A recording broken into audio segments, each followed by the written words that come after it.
My name is Fletch, and this is Hurdle the Line Extra, where our hosts will talk to 32 passionate UK-based NFL fans to break down their 2024 season, their 2025 off-season so far, and see who they think will be hoisting their team's jersey and donning their team's cap on stage in Green Bay on the 24th of April, 2025 at the NFL Draft. We've got some hot takes and some elite ball knowledge. Today we're talking all things Miami Dolphins, and there's only one person in the entire world that we could get in to talk about Miami Dolphins. If this person said no, we'd have just not spoken about the Dolphins.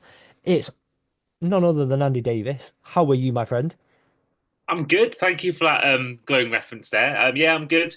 Um, yeah, I mean it's a strange time of year the NFL. The free agency period has calmed down. We're still fairly enough quite a long way away from the draft starting. So yeah, it's that as you all know as NFL fans now that period where what's there to talk about. I mean, thankfully we follow other sports, myself and yourself, Yeah. for other sports and football. Of course, that's going well. Well, it was going well for me until about a week ago, but in that sense. But yeah, it's all good. Life is all good. Weather's starting to get better, and yeah, looking forward to the upcoming draft. Yeah, it's spring. It's baseball season's just started. The NBA season's we're getting right towards the end of the NBA season. The NHL season's doing the exact same as NBA. The UFL has just started. All these different things. It feels like in life anyway. They say the weather's getting hotter. It's spring. We're moving forward into brighter and better times. But it's also with that in sport as well Yeah, right now. yeah. I mean, you've been mentioning American sports. Oilers are doing well. My hockey team, Edmonton Oilers, starting to get some wins.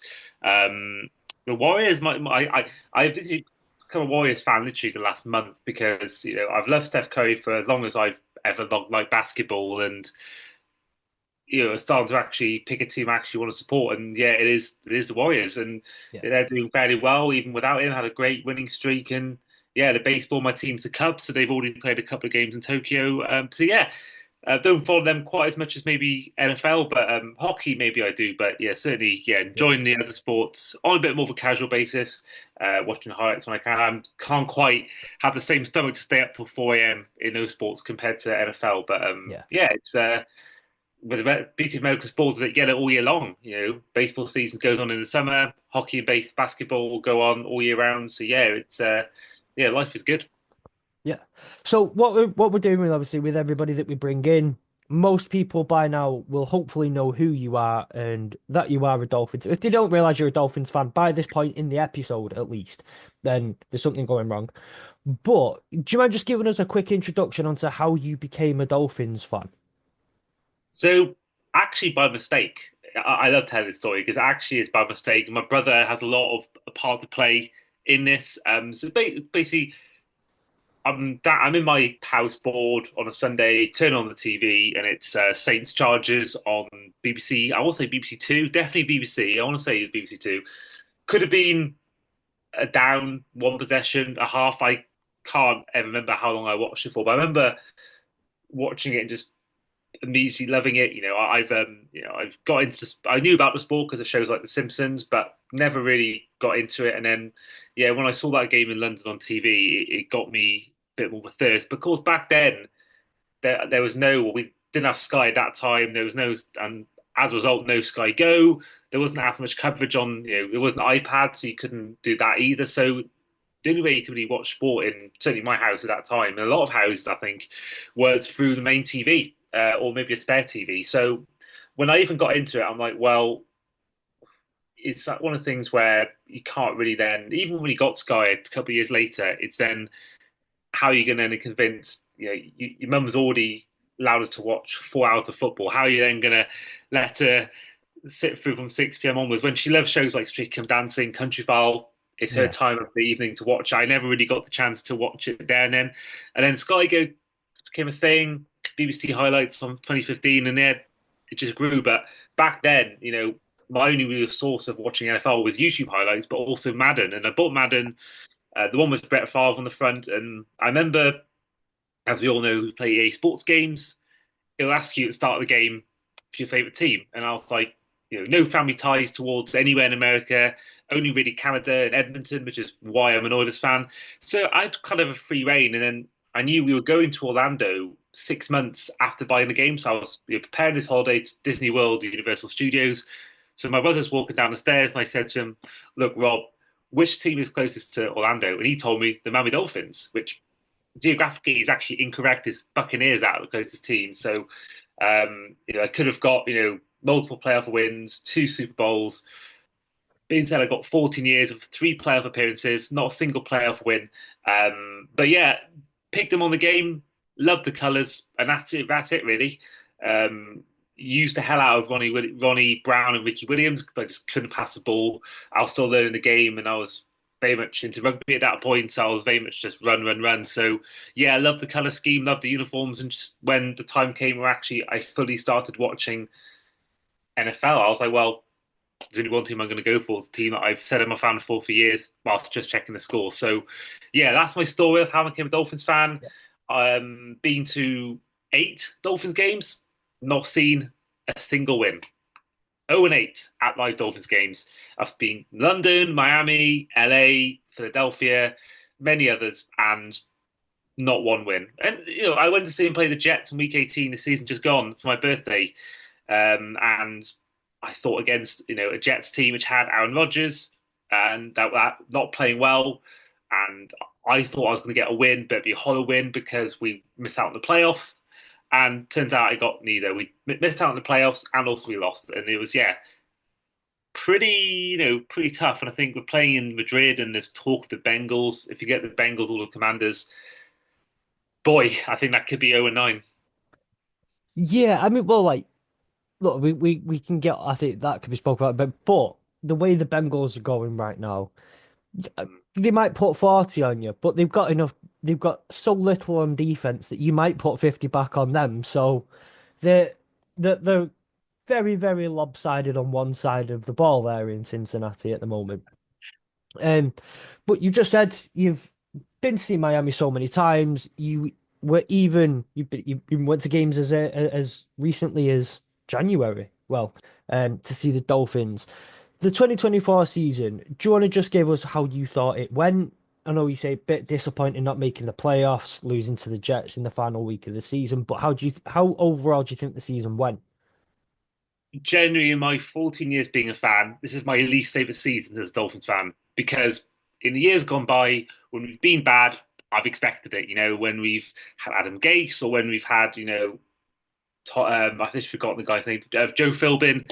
Anyone else we've had, I've always been sort of gone into the season with not much hope. So when you lose, all but 4 of the games, 5 of the games, you think, you go for years it was a classic sort of 7, 8 win sort of season every year, 6 wins, and I kind of expected it. It wasn't one where there was no sort of hope. As a Liverpool fan, every year I have hope. Whereas the Dolphins, for years, I never really went into a season with any sort of hope of making the playoffs or winning the division. And when you have back-to-back years of making the playoffs, and then the Bills lose Stefan Diggs and they lose other players, and you're expecting the Dolphins to maybe it to be their year, to finally win that division, the first since 2008. And it wasn't like that at all. I mean, we started, was it 2-6 at one point? And yeah, that to me it was a real disappointing year because when you got so much Yeah. hope into the season of, we could do this, and you have such multiple additions on the field, great players, Jaden Phillips, Tyreek Hill, Jalen Waddle, when he's healthy, Talon Armstead at left tackle, and Raheem Most had a great year the year before. Devon A. Chain's a great up and coming running back. So you sort of expected it to be, I'm fully aware that if Tua was fit all year, we Yeah. may have made the playoffs because when he did play, we actually won games and at least we're competitive. But yeah, to be in some of those games, I think about the Seahawks game in week 3 and the the other one I'm thinking of was um, there was one more that really was underwhelming. Oh, the Colts game. The Colts and Yeah. those 2 games. I think they might be back-to-back weeks, if not 2 and 2. The 2 of 3 games. Yeah. It does not even look like having any sort of fight. And it's only one player's changed on offense, and to be that much worse, again shows what Tua can bring to the team. But at the same time, it was just so hard to watch when you're going into a season when you're expecting to challenge the division and you start a season 2-6. It's just really demoralising. So I think, I'm happy the way we ended the season. We got a few wins and we at least took it to the last day. I think that's something we can build on for next year. We didn't lose Yeah. Anthony Weaver, who I think was a great had a fairly good end to the season as a DC. So yeah, not quite the season we hoped for, and I think that it really was completely underperforming below expectations. Yeah, I get where you're coming from. Couple of things in there though. I see you mentioned Tua. Um, in fact, no, I'll ask you that when we get to the off season. I think it's more pertinent for then. But one thing I did notice is you've now swept the Patriots for 2 years in a row. 7 wins out of 8 since 2020 against the Patriots.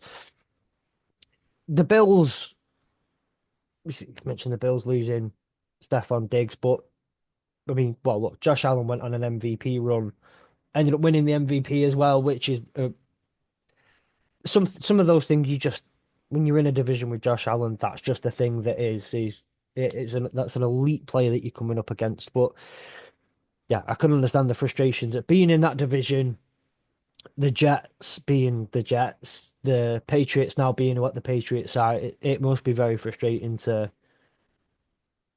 kind of to be going up against that and not at least in the division having a much better record, I guess. Yeah, I mean, to go from the Tom Brady era, being in our division, to then him retiring and Josh Allen, well, also just in the conference in general, Patrick Mahomes becomes, the guy he is. But to go from Tom Brady dominating us, actually saying that we actually were his bogey team at Hard Rock, but to go through that era of having Tom Brady dominate the division and now to have Josh Allen not only dominate the division but also dominate us. I mean, only beat him twice in his career, and one of them was as a rookie. And it's just that's the difference. That's why we've not won any divisions. I think if we're going to want to, I think that's been different between us winning divisions the last couple of years when we have been. There's been 2 seasons where we really should have won the division. Both years we had quite big lead, particularly 2023 season. We had a big lead on the division, and then we just allowed the slump to happen. The Bills came back into it, and I think both the seasons, Yeah, 2022 not as much because it was in Buffalo in week 14. It was snowy conditions, but the week 18, the 2023 was when he was at home to the Bills. What more of a chance do you want to yeah, to do this? Almost beat them in the playoffs. But that was when they were having a bad day. It's just frustrating, but at the same time, that's what you got to do. If you want to, if you want to be the best, if you want to win divisions, you got to beat the teams around you, and yeah, that's such a crucial thing in the NFL. And a lot of sport. You think about like our football. If we want to win the league, you got most years you got to beat Man City if you want a chance of winning it. yeah, And Man U and Arsenal back in the day, and I think with the Bills and the Dolphins, that's the thing. If we're going to have to, I mean, there's a chance we could win the division and still lose them, be 0-2, but that's very rare. That would happen. yeah, Normally you don't expect the Bills to go, to lose many games in the season. So if you want to compete for a division, that's for me, that's the biggest thing. You've got to beat your rivals, and yeah. Bills at some point we've got to beat them, and not just and try and just try and do it more than once in the last 5 years. Try and do it at least once a season. That's a good start, and then go from there. Yeah. And just looking again, so I've got the schedule back up here now from 2024. I mean, obviously, Tua Tagovailoa went out in week 2 against the Bills, where you lost 31-10, 31-10 even. Extremely disappointing against the Seahawks, and you only put up 3 points the week after. And then the game against the Titans, which, look, after looking at the Titans all year, you got to be looking back at games like that and thinking, there's no way we should have lost that game, and especially in the fashion that we did. Um, you get that little bounce back win in what was a rough game to watch against the Patriots as a neutral. And then you go back and lose 3 on the bounce again. You start to bring it back, winning 3 in a row, the Rams, the Raiders, the Patriots. But just those 2 initial, like 1-3, 1-3 runs, so damaging to getting that momentum going into the season.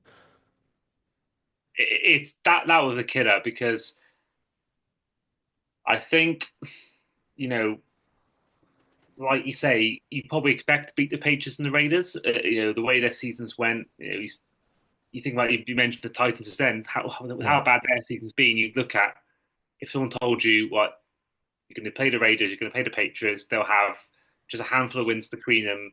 You think, like, we'd probably beat them, and we did.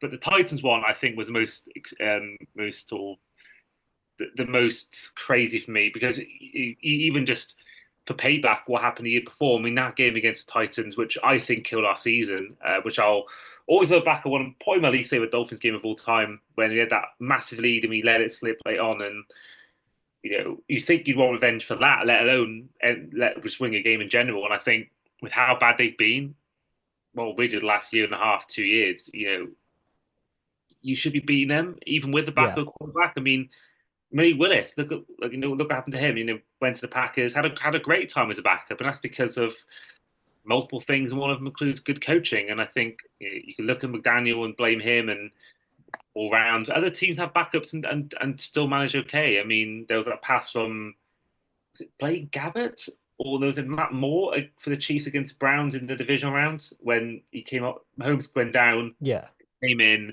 and he made what ended up being a game-seeding play. And I think it's a thing where if we with a quarterback who goes down so much and has these injury problems and has these concussion issues and worries, your backup should be if you should be better than that. You should be planning for a better backup than just Skylar Thompson and Tyler Huntley and Tim Boyle. I mean, we'll go on to later on who we've got now as our backup, but you got to think you got like someone like Ryan Tannehill or Jimmy Garoppolo would have been great for that situation because they got the experience. But yeah, yeah, I think but at the same time, it gives you confidence that if we can keep to health, and we did that 2 years ago, that this is what happens. We get wins. We at least be competitive. So yeah, that Titans game especially was the one was the killer. I mean, there was a game actually. I did go to the Cardinals game in Miami, where that game should be won as well. We had a 10 point lead, I think 10 point lead at halftime, and there was a botched snap from Aaron Brewer, and it then caused them. I think we gave up a safety that play, and we lost the game by. It would have been could be a completely different game if that hadn't yeah. happened. So for me, yeah, that was a killer. I think those two games, especially, they were probably the biggest killers in the season. Yeah, and just looking there though as well, like I say, two goes down in week two. I know we went. Was it late in the third quarter? We went down. Can't remember off Mm, the top of my head. yeah, yeah. Um, but I think 10 points that game. But in the games preceding, up until Tua came back in week eight against Cardinals, the game that you were at, you've got 10 points. Well, 10 points against the Bills, three against the Seahawks, 12 against the Titans, 15 against the Patriots in the win. 10 points against the Colts over the 5 games. That's 40 points. That's 50 points, averaging 10 points a game. And then you look when Tua comes back against the Cardinals, 27, against the Bills, 27, against the Rams, 23. And then 2 weeks in a row, you get 34 points against the Raiders and the Patriots. That difference that's made by having someone at quarterback who's at least competent or at least much, much better than Tyler Huntley. No disrespect to Tyler Huntley, you're absolutely right. There's just the difference in you nearly doubled your average score, if not more than doubled the average score over those games going forward. Um, but if we could just kind of summarize the season, I guess in one positive and one negative, what would they be? I think the positive would be, I think, the improvement of the defense down the stretch. I think it was a tough maybe first half of the season for Anthony Weaver, and I think there was a lot of points that we gave up easily. But I think there was a lot of. I think we ended the season, I think fifth or sixth best defense since of the passing defense. I think that was we were one of the top teams in the end when it comes to yards allowed. And I think there's definitely improvement made, and there was some games where we made some big plays. I think that for me is a big thing going into next year. Of course, whether we can do it for a whole year is another story. Something we haven't quite mastered yet in the McDaniel era is having the defense be consistent. But I think I was happy with how the team overall, that part of the team did in the end, even though we had some stinkers along the way. Yeah. But negative, I think I did mention it earlier, alluded it a little bit, but the lack of planning for Tua's injuries. I mean, he had the injury-free year, which is probably why they didn't really plan too much for it. But apart from that, he's been out at least one game or more every year in the rest of his career. So I think that was the biggest negative for me was just how much we folded without him. And I'm not even his biggest fan. I think he's very much not the guy, but he's certainly a good quarterback. And Hmm. it just for me, it was just so bad to see just how little planning we had in his place. I mean, literally the best backup we've had for two has been Ryan Fitzpatrick, and he started half those games. So yeah, that to me was the biggest worry was just how much because and how much Tyreek Hill looked worse, how much Jalen Waddle looked worse, and the whole team just looked worse without him. And you can make an argument that we've almost catered too much for Tua's skill set and no one else could really succeed.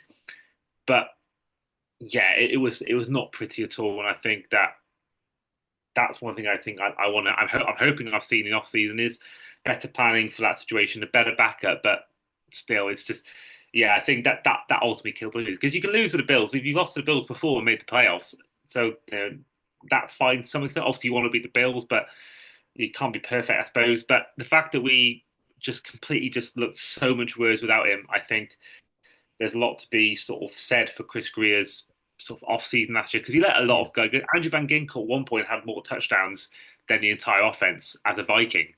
And losing like Christian Wilkins, I get the Wilkins thing and Robert Hunt because they wanted a lot of money, but Ginkel wanted next to nothing, and to allow him go as well, and really get yeah, we got Shaq Barrett in who ended up leaving or retiring, but the off season was just a disaster. We let a lot of guys, good guys, go, and not really have much of a backup. Now Phillips' injury was had he been fit all year, Bradley Chubb if he was back, maybe a different story. And I think next year having them both healthy will hopefully make a difference. But yeah, I think that for me was the biggest negative. Yeah.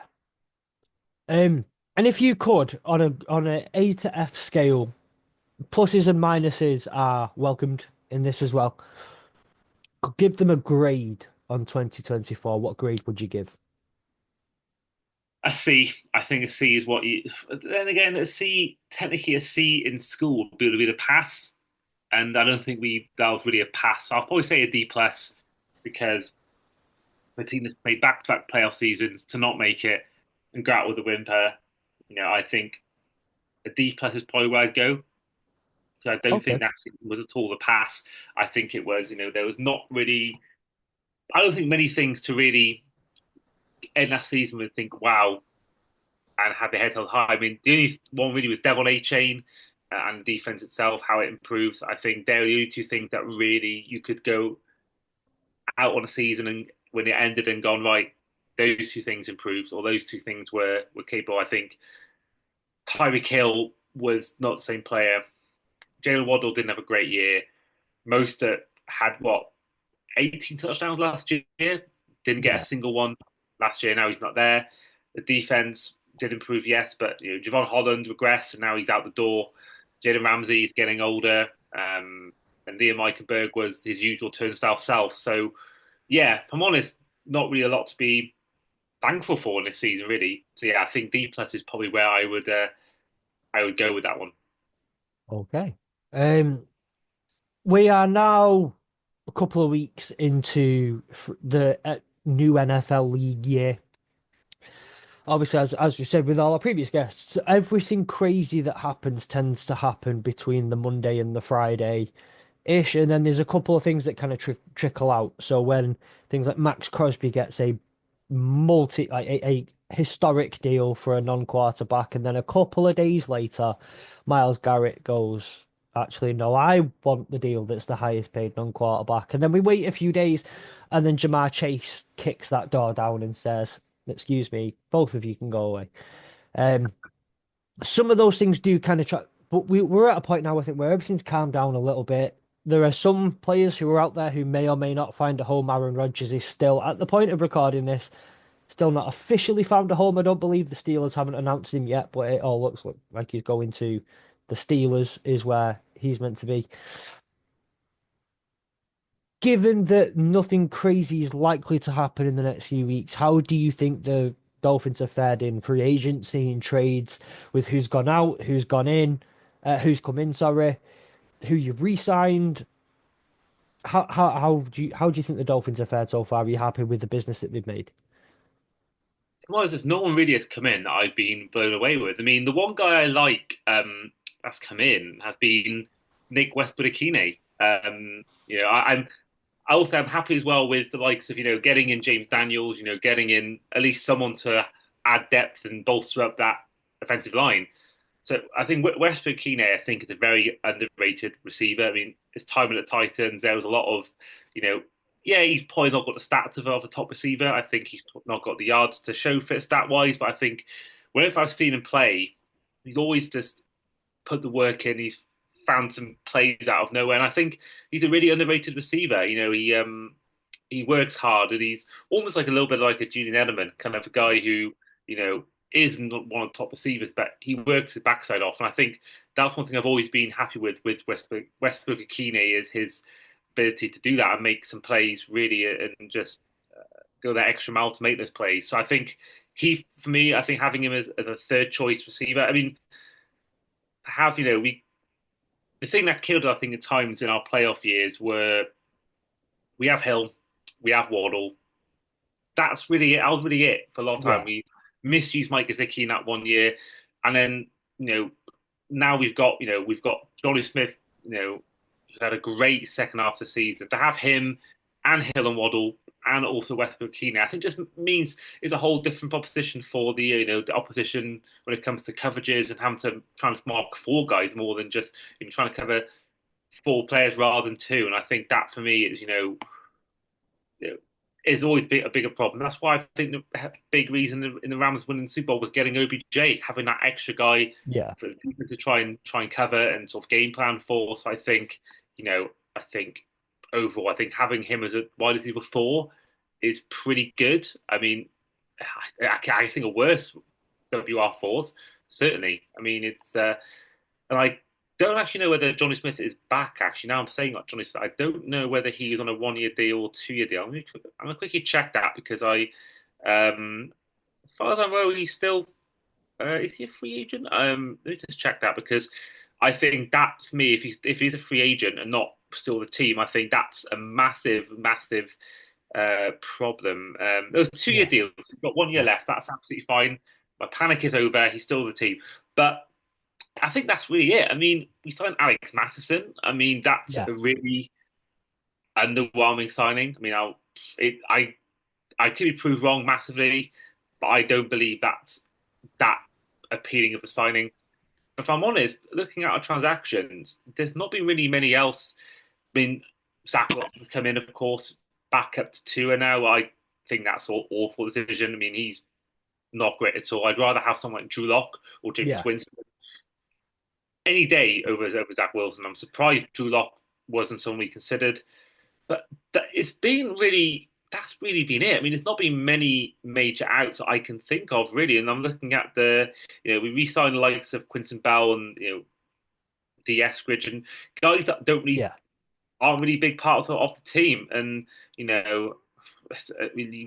lost Kendall Fuller, Durham Smythe, but we can live with that. Raheem Mostert probably isn't the same running back as he once was, yeah, but I still think he could have had something to the team. But yeah, it's not really been too many major ins and outs. I mean, Liam yeah, Eichenberg, I don't rate at all. I mean, he's come back, signed punter Ryan Stonehouse, but honest, no real for me major ins and outs really. yeah. If I'm honest, I think that's been almost been keeping the status quo. No major ins and outs is just about the biggest disrespect I can think of to Ifeatu Melifonwu in the world. Uh, that man is one of the greatest players to have ever graced the football field. That man won a division for the Detroit Lions a couple of years ago by picking off Nick Mullins uh, for the Vikings on Christmas Eve. That was, but no, I get where you're coming from as well. Like you say some of the players you have brought in are just yeah, that's nice. Zach Wilson, that is 2020 Polynesian Footballer of the Year, Zach Wilson, by the way. And it's not just any Zach Wilson. And yeah, Willie Gay Jr. is a name that does stand out. Again, nothing that makes me go, "Whoa, the Dolphins did that." But Willie Gay Jr. is a name that just kind of goes, "Okay, fair enough. It's not a bad signing." Um, and yeah, that's about. I think I'm pretty much there with you for all of everything you've just said there about the Dolphins, so far. With my question to you, my only other question to you, I think, on this off season is it now time to say? I know you're not the biggest Tua fan, and you've mentioned not being the biggest Tua fan, but even if you were, the injuries, the concussions, is it time to start saying, listen, we need to future proof? Zach Wilson is not the future proof guy. Zach Wilson is the, we just need someone in. He's your Tyler Huntley from this year. He's your whatever. You need a future franchise quarterback. Is it time to start thinking of it now? And if it is is there something out there right now that you'd like in there? I mean, you mentioned Jameis Winston and Drew Lock. Again, not they're not franchise guys. They're not the people who are going to take you and take away that playoff win drought that you've got. No, Is there absolutely not. anyone in the is there anyone in the draft that you're thinking, even if it's someone who can sit behind Tua for a year or two, or sit in a room with Zach Wilson and Tua, and maybe next year we'll see. I've said this for a few years now. I used to call it the Kirk Cousins trap, but I now call it the Mike Tomlin trap.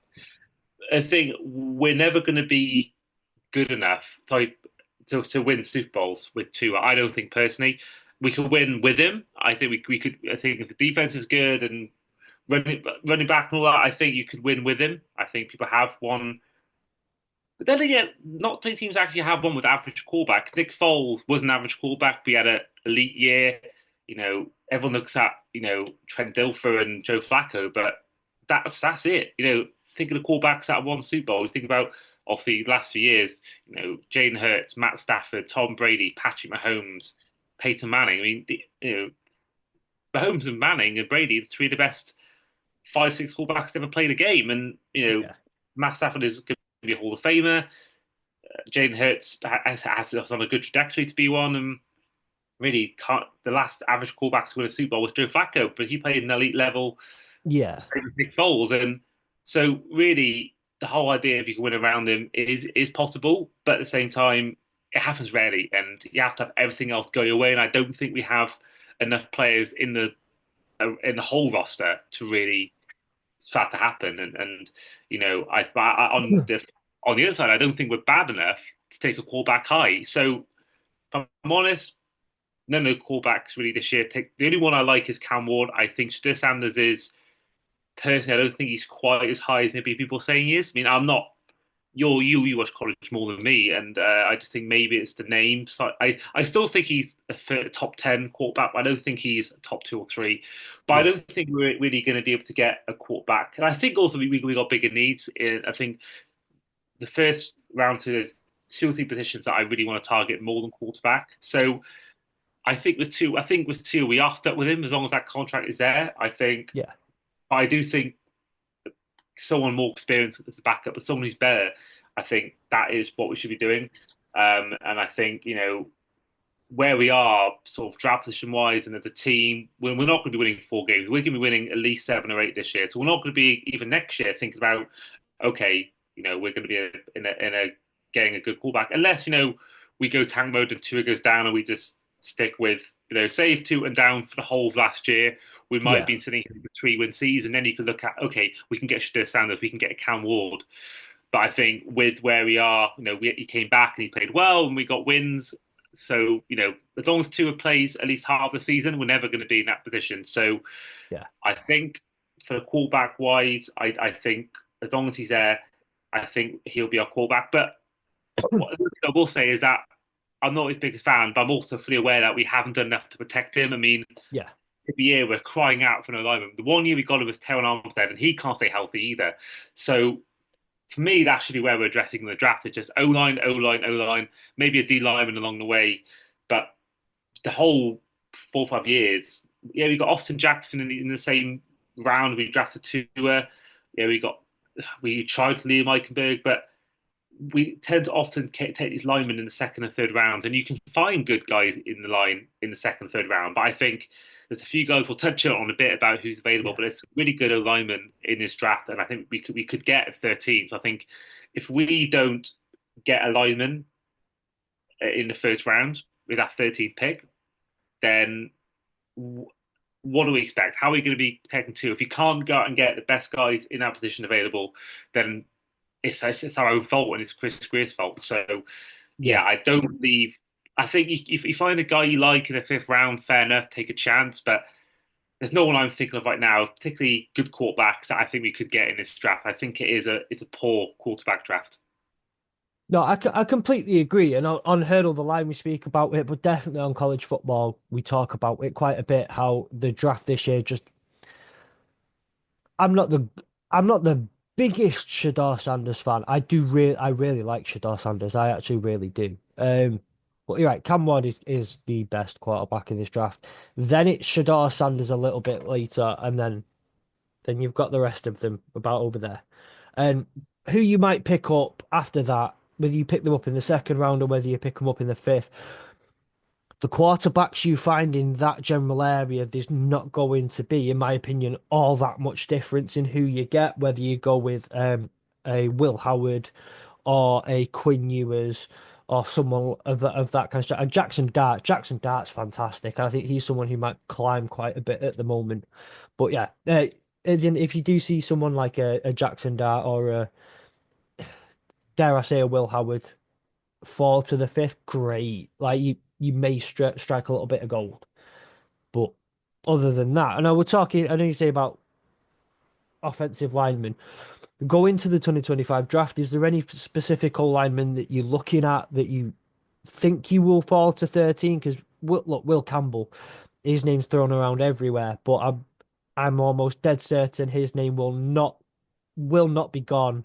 Still, sorry, will not still be on the board by the time Jacksonville have made their pick. I don't think he's fallen outside the top five.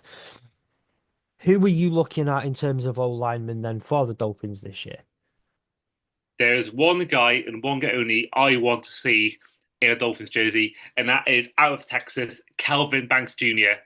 tackle. I think for me, to his blindside is got to be the biggest area of need. It has to be for a position quarterback that is so crucial to the offense, and as is proved in 2024, so crucial to our team. Yeah. Having a quarterback, having two are healthy, you have to go on his blindside. And I think now we've already got Armstead at left tackle, but I now you'll be normal. I don't know whether he's a left tackle or right tackle, but either way, if you put him right tackle, I think that's where we need to go because he, you know, we could get an edge rusher, we could get the likes of Jalen Walker or players like that, but I think you've already got Phillips there. You've already got, if he's healthy again, Bradley Chubb. I think there's bigger needs, and I think we've gone out and got some players in the secondary. I don't think running back will even need any first round picks. I think we're fine there. So I think O line has to be. I want to see us take our first three picks all linemen. I wouldn't be against that at all. Having at least the first two picks be linemen because that is our biggest flaw. Has been for years. For as long as I've been a fan, it's always been a Yeah. problem. So Kelvin Banks out of Texas for me, it's a guy I love. I've watched his tape and I absolutely love watching him. And I think he would be for me the guy. I mean, obviously, if the likes of I think there's a guy you mentioned there, Will Campbell. I think if he's available, then I'm absolutely fine with it. Yeah. And Oh yeah. even obviously, if someone like Travis Hunter is still there, I think take him or Abdul Carter. I think if they're still, if they've dropped, then obviously I'll take them. Like Lammy Tunsil years ago, but they're not going to be there at 13 unless we trade up. If we trade up and try and get even someone like Ashton Gianti, I'll be fine with that because he looks like a big talent.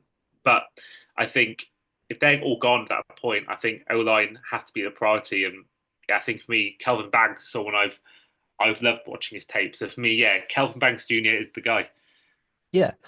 Look, Kelvin Banks is fantastic. Primarily at Texas, he played on the left, but I don't see any reason why he couldn't translate that over to the right. Like I don't see that being a real issue for you. Um, the thing with I mean, yeah, look, Will Campbell is just he's so good, and like I said, I don't. I think there are some names that you've mentioned there, Abdul Carter. Travis Hunter, Will Campbell, and Mason Graham. That's Michigan man Mason Graham, by the way. And they are names that I don't think by the time Roger Goodell walks on stage and mentions Jacksonville's pick, they're already on the way to their new team's facilities. I think that's going to be it's just going to be one of those things. Um, and he said, and as far as trading up goes, would you like to see the Dolphins trade up and get a bit aggressive? Or again, when you look at the draft and what you see, do you see the Dolphins as like no, let's just see what falls to us here. And maybe if you get to 11 and someone's still on the board that you quite like, maybe then go, okay, let's get a little bit aggressive. But is being aggressive something you want to see from this draft, especially in the first round? It is if it's getting Hunter, Abdul Carter, or Ashton Gianti. I think anyone else, I think I can wait. I mean, the O-line situation, I think there's multiple good guys in that first round. I think even if it falls on someone else, fair enough. But I think, if we're trading up to get Shadir Sanders, that'll be like horrendous. So I think, yeah, I wouldn't mind seeing it. But at the same time, I think we need to take as many picks as we can. I think unless it's someone that we really like and it's like a real big star, I'm saying him again, like Travis Hunter. I think other than that, I do feel like to me just keep as it is. And I'm looking at the people above, and he's not Banks isn't going to go the first probably four picks. I can't see him going. I can't see him going. Fifth. Jacksonville maybe they could be a Yeah. team that could take him, and the Raiders I think will probably go and get someone like Ashton Gianti. But I'm looking at the rest of the team on the draft board right now, and I mean the Panthers could take him, or the Saints could. But I think you could still get someone like Banks, or even if not him, someone like Tyler Booker. I think get Yeah. him in as well. I think there's definitely guys you could get, but I think if I'm sitting here watching the draft, which I'm going to be watching live for the first time in years this year. If I'm sitting here at 2 in the morning, we've taken Calvin Banks Jr., I'll be happy with that. I'll be Yeah. really happy with that. Awesome. Well, you mentioned I think I mean I agree with you here. I just got my draft book out, my mega book that I have every year for the draft. It's which is so thick. She's so Wow, thick. that is that's really thick. Yeah, that's And looks all handwritten wow. inside it. All The handwritten detail inside it. there is incredible. It's like Um looking at Clive Tilsley's commentary book. That is. yeah. Um then you go 6 pages in and think I gave up at that point. So that I'll just show the thickness on the front page and go, look how much I do. Um in here on my top list here is the draft order and what I think the positions of need are for each team. And as I look here at number 13, Miami Dolphins, it's offensive tackle, offensive guard, and then I just put just offensive line for number three. Just everything I put it, and then I've got defensive tackle and a cornerback safety. I put cornerback slash safety, and then I crossed it out, and then just put DB. Just do DB because you cover both of them there. So I completely agree. By the way, I'm just saying my kind of thing is I completely agree. When you're looking at O line and saying O line is the priority, I completely agree. I think that's an absolutely fair statement to make. But my question to you is, in all of history, if you could go back and get any O lineman for your offensive line right now, who would you take and why? I think the guy I thought of originally, because I think he is arguably the best lineman of all time, is Anthony Munoz, who is the left tackle. But then at the same time, that's I think when he's healthy, he's amazing. But Taron Armstead is a brilliant left tackle, in my opinion. So I think you could go down the route of putting Munoz right tackle, or someone like Forrest Gregg, who is another legendary right tackle in the game. And I think in a dream world, I think I would put Munoz in, and I'd find a way to get him in on the team somehow. But at the same time, Forrest Gregg is a more natural. He's more used to playing a right tackle. So I think, Yeah, yeah, it maybe you've probably got a lot of people going like, oh, Joe Montana or Deion Sanders for some of these teams you've covered so far. But yeah, maybe not quite as sexy a name as others. Maybe Forrest Gregg compared to the likes of Deion Sanders or Dan Marino or Joe Montana. But certainly, yeah, definitely a position of need. And I think if we were to have Forrest Gregg, from what everything I've read about him in my years yeah. studying the game, I think that'll be a brilliant brilliant addition to the team. And just I might do a little bit of recency bias here. I'm going to go off script a little bit. Recency bias in the last 5 or 6 years. If you could take any O lineman from the Ooh, draft, a draft over the last three, five, well, yeah, 5 years, I'll say five. any O lineman? Okay. Oh, my name's the name, the 49ers one. His name's completely passed me by. The 49ers ex Washington. What's his name? That's really bad. Still plays there now. Niners defensive lineman. Uh, What the hell's his name? Oh my God, it's gonna bug me because I I'm not good with names either, so you're okay with me. Um, not Willie Trent Williams. You think of yes, Trent Williams? thank you. Yeah, take him. He's the best lineman I've seen in my 40 Yeah, years being a fan. He's the best I've seen. I mean, Jason Kelsey would be quite cool because he's got a great personality and the best centre I've seen. We've had yeah, some stuff in that position, and I think I'm on it. Yeah, but I think to the tackle, I think yeah, Trent Williams for me is the fact he's 99 on Madden as well just shows how well thought of he is, and I think yeah, yeah. me get Trent Williams in, get him into Miami. Lovely. So I think it's be remiss if we didn't end this episode by saying, you mean you do a million different things anyway. So can you tell everybody the things that you're doing at the moment with the podcasts and with the the sites that you're writing for and all that sort of thing, and then how people can find you and get in touch with you going forward? Well, currently I'm actually in the middle of actually building a pitchfork to take to Anfield when Trent next plays there. No, so if you want to find me on social media, on Twitter or X, I am Andy Davis Sport, and that is Davis with an E as well. Um, and on Instagram, I am Andy R Davis, and TikTok, I am Andy Talks NFL. Um, which is my TikTok channel where I talk all things NFL, as the name would suggest. And on my social media, you can find, particularly on my X account, a lot of my articles, a lot of retweeting my podcast. My main one I do is Across the Pod, which is, Yeah, we've been to Super Bowl in the last few months, then the London games the last couple of years. So all sorts of content on there, weekly podcasts, off season at the moment, not as many, but we're meant to have actually one recorded last night, but the guest pulled out. So we're doing two next week, and then we're doing one a week, at least till April. We got some fun ones in the summer coming up. We've got the likes of allowing AI to choose our episode, um, start bench trade with NFL quarterbacks, and other fun episodes, top tens throughout the off season. So keep an eye out for that. A potential Hall of Famer is coming on the show, but that is in the works. It's not confirmed yet.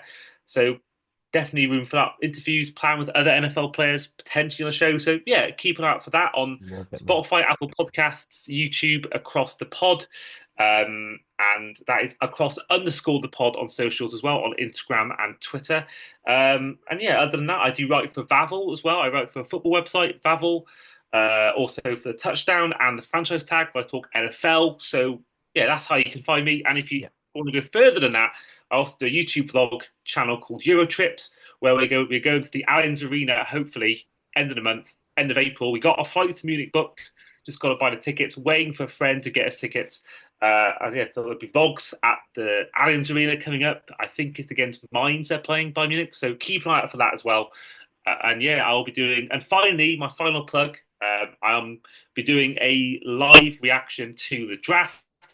Not live as in live per se, more I'll be doing reaction videos for every yeah, pick in the third round yeah, as it comes on the night. So yeah, keep an eye out for that as well. And yeah, I am now 5,000 followers on TikTok, so I'm halfway towards getting paid. So if you want to help me get paid, give me a follow on yes. TikTok. Like I've been on your podcast and said it. I've been on my podcast and said it, and I've been on even while you're not there.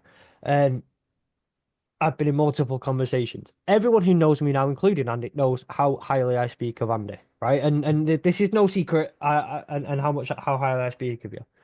The fact that you are not getting paid, at least on TikTok, for some of the content that I've seen, is a travesty and needs to be done. And if you want, I'll contribute towards buying you some new followers as well. Just get them numbers up there. I can't do that. I know some people that do, and I just Stop, don't. That's not for me. I mean, no, stop. I've seen some people.